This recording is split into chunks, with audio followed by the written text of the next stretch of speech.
Hello everyone, I was a bit bored, so I thought I'd bore everybody else by talking about my personal... Excuse my hands, by the way, I have been polishing things. I was going to talk about my favourite ever item of silver. Why I think they're the best things to ever exist, and that is Albert chains. These are incredible works of art, and I'm going to tell you why, how you can wear them, why everyone should own them, and some other random nonsense. So, what is an Albert chain, you might ask? Well, if you don't know what an Albert chain is, then you're watching the wrong video, aren't you? But, no, I'll explain. It's the olden days, pre-World War One, predominantly, used after World War One as well. But obviously they were for your pocket watch. Before the days of wristwatches. Wristwatches were seen as quite feminine. Women only wore wristwatches. So, people wore, or men wore, Albert chains. And they wore their pocket watch. World War One started. Obviously, having a pocket watch is quite an ordeal. You can't take it out your pocket when you're being bombed. So, we decided to take the ladies' idea and actually wear wristwatches instead. And actually a lot of early pocket watches have been turned into wristwatches by adding a case and a strap to actually turn the pocket watch itself into a wristwatch, which is kind of interesting. But these are fantastic items. What I love so much about these is the English hallmarking custom. In the UK, you legally have to have a hallmark on any item of silver. This, of course, is an item of silver, so it needs to have a hallmark. Now, what that means is that every individual component of an item needs to be individually hallmarked. That is called a part mark. So, when you send your things off to the assay office, they can be either complete or they can be in individual pieces. But each component does need to have a separate mark. So that means that each link on an Albert chain, every single link needs to have its own individual part mark. The main hallmarks are on the T-bar. Let me see if I can get that into focus. No, I cannot. What an absolute joke. Come on. It will work. There we go. Right. Okay, so your main hallmarks are on here. You've got your maker's mark here, B&S, which is Britain and Son. On this side, you've got the Lion Percent to show it's sterling silver, and you have got your date letter. For some reason, I've never ever seen the assay office mark on the T-bar. They just don't do it, because I don't know why. You see here you have individual rings. These are all going to be marked as well. You have the Lion Percent on every single ring. And as you go down through the actual chain itself, and bear in mind, this chain, it isn't just rings, it's specially shaped. Let's see if I can get that. There we go. You can see it's actually individually shaped so that it falls nicely. It's an incredible thing. This is one I picked up just today, actually. It arrived in the post. I've cleaned it up. I had to repair what we call the dog clips. One of these was bent, so I've had to repair it. But there's something I love about this chain, and that is that obviously every single link here is hallmarked, but this one here has, there we go, just there, it's got the Chester mark. So your date or your assay mark is normally on the chain itself. Sometimes it's on one of the little rings at the top. Now Chester is a little bit more special. Most of your chains were produced in Birmingham. The vast majority of chains were made in Birmingham. In fact, the vast majority of silver in general was made in Birmingham, or rather assayed in Birmingham. That's where you have the anchor for your assay mark. But for Albert chains, I've never seen one made in London, for one. And for two, the second most common is Chester. And in fact, Chester silver in general is much more collectible than Birmingham or London silver, because it probably would have been maybe 1 in 10 items, perhaps even less, maybe 1 in 15, 1 in 20. I don't know the exact statistics were produced in Chester. So what we have here is a lovely chain. You've got this going on down here, which would have been for your little fob to attach to. This one weighs about 45 grams, which is about average for this sort of chain. Here's another example. I think this one's Britton & Son as well. This is with the fob still attached. What I like about these fobs is the history that they tell. So on the back, it will be engraved. Fell Cup, 1939, Garage Indoor Staff, L.C. Dealey. And that's hallmarked as well at the bottom. Who L.C. Dealey was, I've got no idea. What the Fell Cup is, I've got no idea. What the Garage Indoor Staff are, I've got no idea. But that's interesting history. You know, that is interesting. And that means that this chain and the fob meant an awful lot to somebody. And they would have been somewhat wealthy as well. You know, the vast majority of chains, even though there are probably tens of thousands of silver chains that exist, the vast majority of chains would have been base metal. So brass, things like that.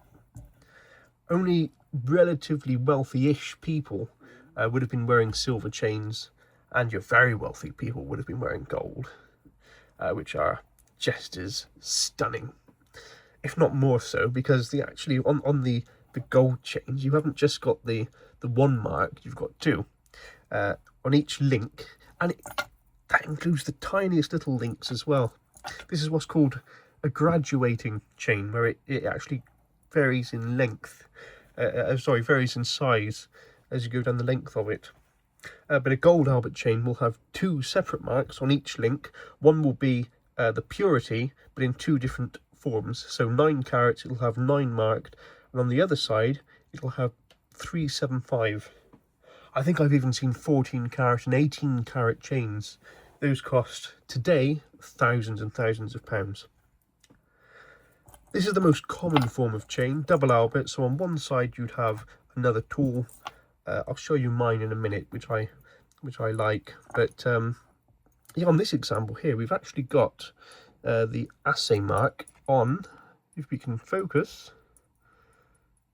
you know what? This is driving me mad. There we go. Oh, it's an absolute joke. Okay, this one was made in Birmingham. This is a Birmingham mark on here rather than the actual chain, though. But you'll see here that the two separate lengths of chain connect to one central link, which is the most common, but I don't think it's the best way of doing things. Take a look at this here. This is fantastic. And this example here, even though this is a very small chain, look at the size. This is 45 grams, right? In total, this chain. Look at how small those links are in comparison. That is ridiculous. You know, that those are ridiculously tiny links. And again, each link has to be individually marked with the lion passant to show that it is in fact silver. But of course, it's up to the assay office as well. And the assay office do a fantastic job because they mark every single link in exactly the same place. So every link along this line here, let's see, it lines up. You know, that you have to have cooperation from the assay office as well to be able to make that work.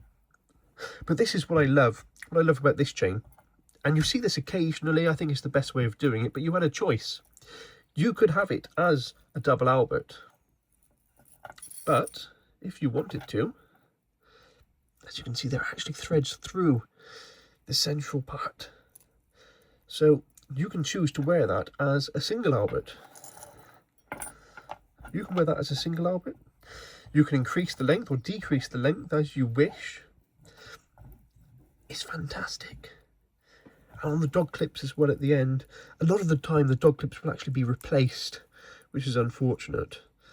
Personally, I've sold most of my collection, which is a shame. I wish I hadn't done. But now I only collect chains where every part is matching. And on the back of the clips you will have matching maker's marks, and matching on this side here, matching date letters which match to the T-bar. Little difference with this as well is the T-bars on this one swivels. You see that on some chains and not on others, but it actually swivels around the central pivot, I suppose you would call that, there. But yeah, look at the size of that. I mean, that is fantastic. To be able to individually mark every single link. But these don't make big money. They make about twice as much, maybe about a third more than they did a couple of years ago. Albert chains. The prices keep going up and up. But something that really is spectacular are the big chains. And you do get big. I'm going to turn this this light down a little bit, see if that works. Sort of. Sometimes you get really thick, big Albert chains. Because if I wore this as now a slightly bigger person, I say slightly bigger, I'm not overweight, I'm average build, but this would look silly. A very slim person would wear this and they would look good. This is more my size. But if you have a very, very large person, you need something a little bit more substantial to stop them looking ridiculous. And that's where this comes in. This weighs over 100 grams. This weighs over 100 grams. Again, every single link is hallmarked. The chain, the dog clip, the fob, and that's a large fob as well, by the way, compared to this one. Just look at the size difference here between this and that. That is ridiculous. See if I can get it in closer for a nice, there we go.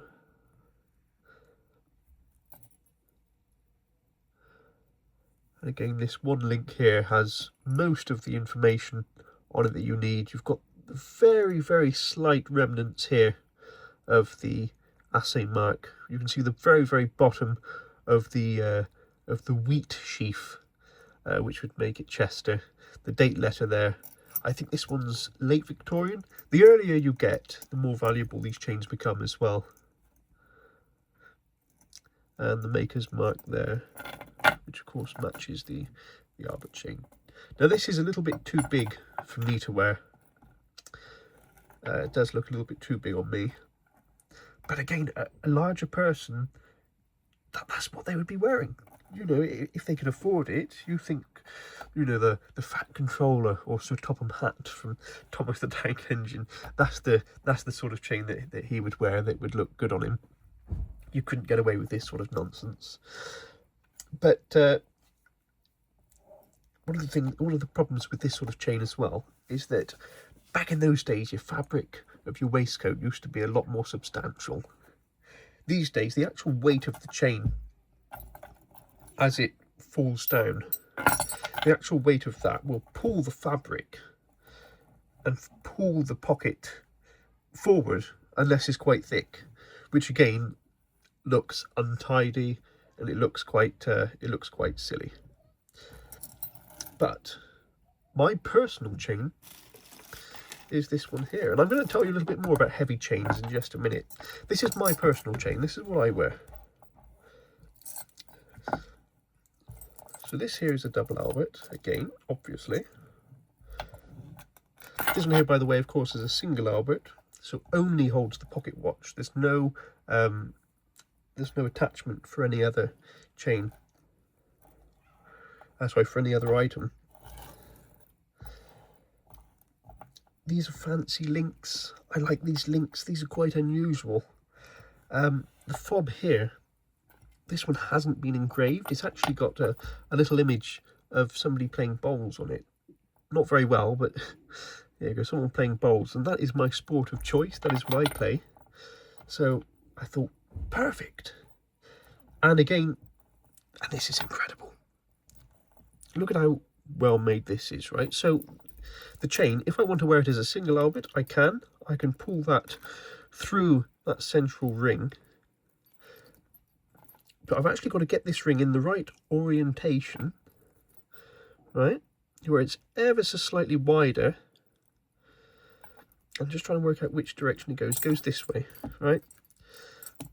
And as you get about exactly halfway, right, that will go down right to the link where this ring is ever so slightly, fractionally too large to go through this central ring. And as I get to exactly halfway, which is there, this particular link is ever so slightly too wide, fractionally, to actually pass through, so it can only go in one direction. Again, the margin for error, when you think this is 100 years old, is incredible. And again, every single link is hallmarked with the 9%.